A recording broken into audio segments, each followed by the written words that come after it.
Hey, thanks for making it to Veterans Info Tap. I'm glad you made it 100% through IU. Okay, that's $4,044.91 per month with a veteran with a spouse, right? So veteran and spouse payment out on compensation is $4,044.91 per month.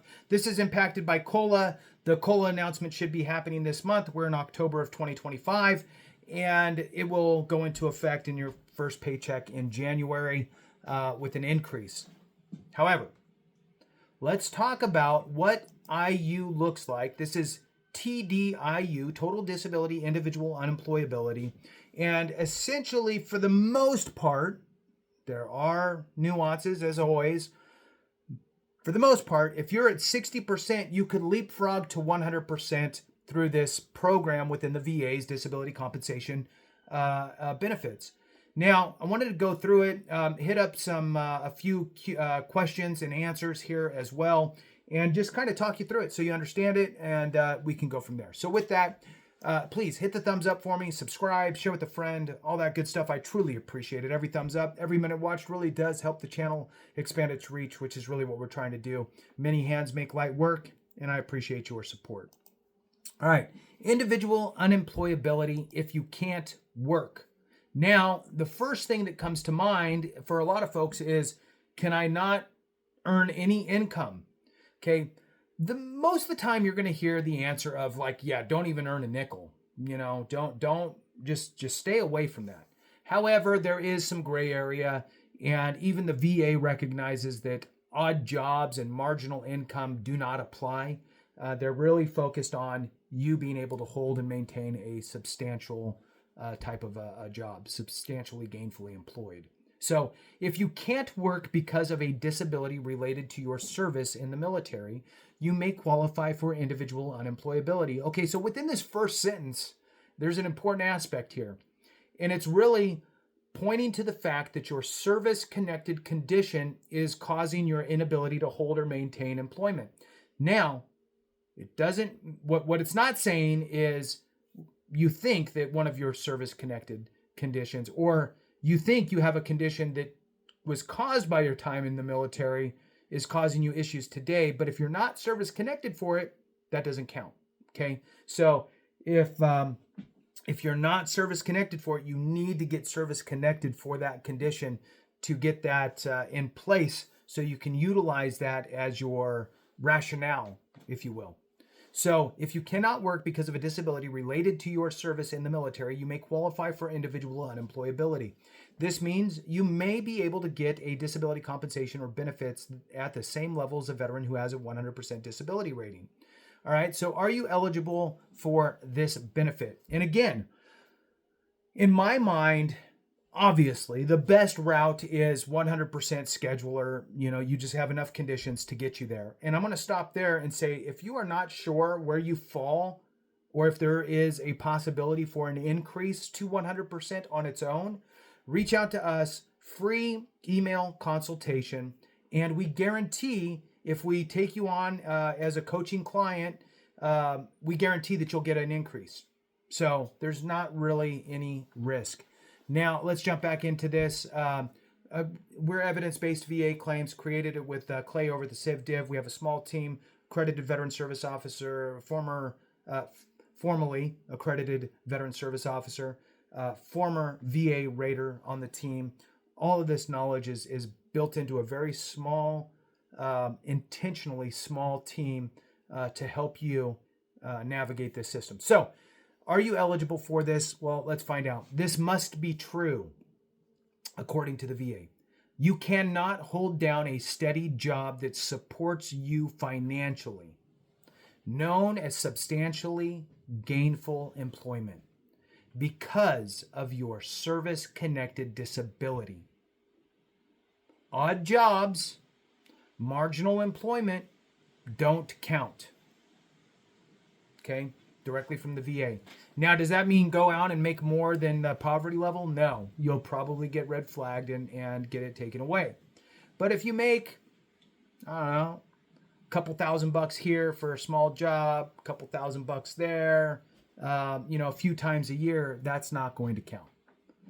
All right. And one of these must be true. There's 2 bullet points here. One of these must be true. You have at least one service-connected disability rated at 60% or more disabling. What they're saying here is that you have a condition, at least one condition by itself that is rated at 60%. Not combined, not that you have a combined rating at 60. You have one standalone condition at 60%. Okay. Mental health would probably be the most common single rating that would be higher than 60% or higher. Would probably be the most common. Okay, it's hard to get one rating that's higher than 60 or higher. But that is a qualifier. So if you do not have one condition that is rated by itself at least 60%, then you have the second option. The second option is you have 2 or more service-connected disabilities, and at least one of those conditions are rated at 40%. At least 40%. And you have a combined rating of 70%. So you have a combined rating of 70%. You have a few 10s, a 20, a 30, and a 40, right? To make up your 70% or higher. So you must have 70, 80, or 90% combined rating, and one of your conditions must be at least 40%. Now, welcome again to the world of nuance. In certain cases, for example, if you need to be in the hospital often, you may qualify at a lower disability rating. Okay, they gave an example. I wish there was more examples.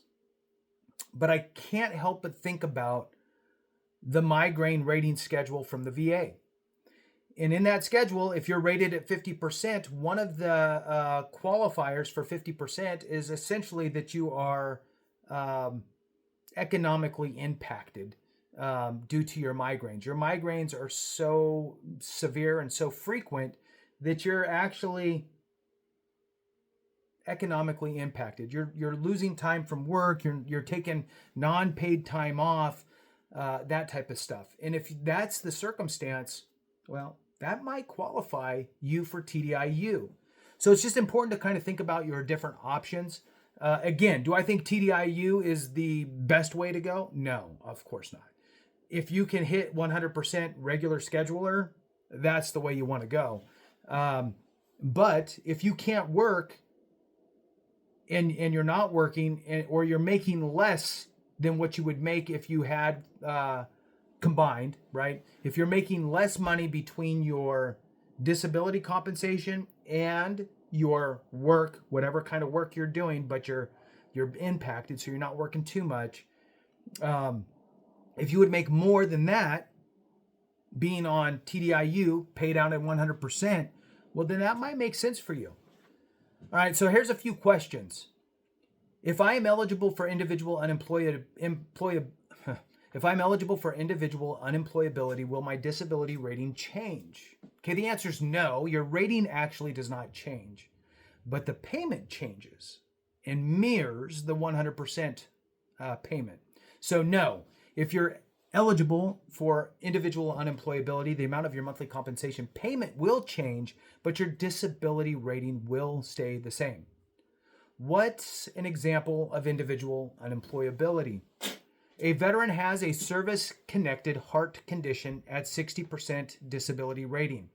She was still able to work until last year when she began to get chest pain when doing anything physical, like walking or lifting boxes. Her doctor told her to retire as soon as possible. She filed a claim for more disability compensation. The VA reviewed her work and education history and agreed that she was individually unemployable because of her service-connected disability. So the VA increased her disability compensation to the same rate as a 100% disabled veteran. All right. How do you get these benefits? Well, you would need to submit both of these forms. And again, I'll try to put this into the description for you. You'll need to submit both of these forms. The Veterans Application for Increased Compensation Based on Unemployability, that's VA Form 21-8940, so 21-8940. And then they also want to get employment information. So if you remember in that example, they talked about the VA reviewed her history. So there is another form, and that is a request for employment information in connection with claim for disability benefits. And that is VA Form 4192.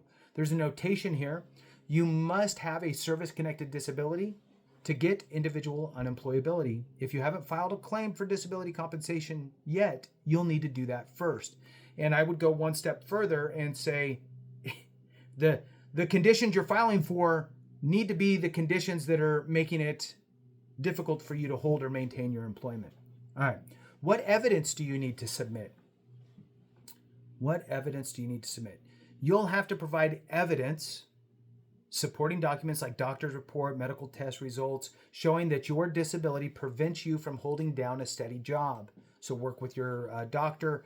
If your doctor can't, won't, or doesn't understand exactly what the VA is looking for, you can absolutely utilize AME, American Medical Experts.